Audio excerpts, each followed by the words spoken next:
Quoi de mieux qu'une semaine nationale de la culture pour mettre la lumière sur des objets utilitaires en voie de disparition? Autrefois quasi indispensables, ces petites merveilles sont exposées au village des communautés et font l'objet d'une grande curiosité. Une curiosité qui a attiré Salif Belem et Kadou Romaine qui sur les lieux. Suivez ce qu'il nous propose. Des ustensiles de cuisine et des objets autrefois utilisés pour les travaux ménagers ressurgissent grâce à la SNC Bobo 2024. Des gourdes pour femmes et hommes, des clés pour portes, des lampes au beurre de karité, des valises exclusivement réservées aux femmes, des besaces, des garde-manger et la liste est longue. Autant d'objets aujourd'hui relégués au second plan, mis en lumière ici au village des communautés. C'est le garde-manger. Généralement, quand on veut conserver quelque chose, on le met dedans comme ça et on l'accroche au toit. Ça évite les souris de manger la nourriture. Généralement, il y a un morceau de calebasse accroché au-dessus. Même quand une souris monte dans le toit, elle veut descendre, arriver sur le morceau de calebasse, elle glisse, elle tombe. Donc c'est vraiment le garde-manger sécurisé. Cet objet, comme vous le voyez, c'est en forme d'un sac, fait à base de peau de bouc.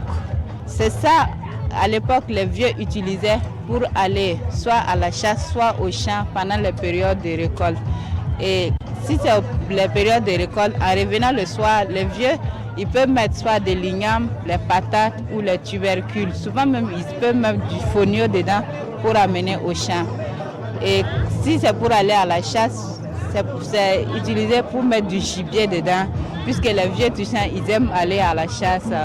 Ça, c'est imperméable, même s'il pleut là, l'eau, ça glisse à travers les poils là, ça ne mouille pas le sac en question.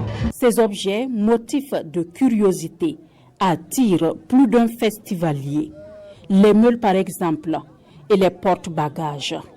Cet objet de transport du fagot de bois par l'autre moitié du ciel a quelques variantes en termes de forme et de couleur. En pays djan, il est aussi utilisé pour interroger les morts. Anciennement, on utilise deux. Et les deux, on prend en même temps chose. Voilà les nattes traditionnelles qu'on appelle chez nous pala. On met les cadavres d'ici et on attache avec ces dés-là pour l'interroger. Anciennement, le cadavre va dire exactement. Deux personnes portent. Et il y a une personne qui est là, devant.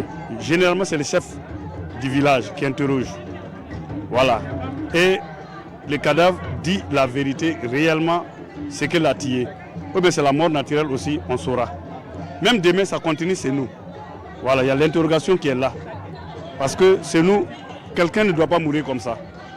C'est quelque chose qui tue la personne. Voilà. Donc, on utilise pour ça. Voilà. Sinon, ce n'est pas pour le bois seulement.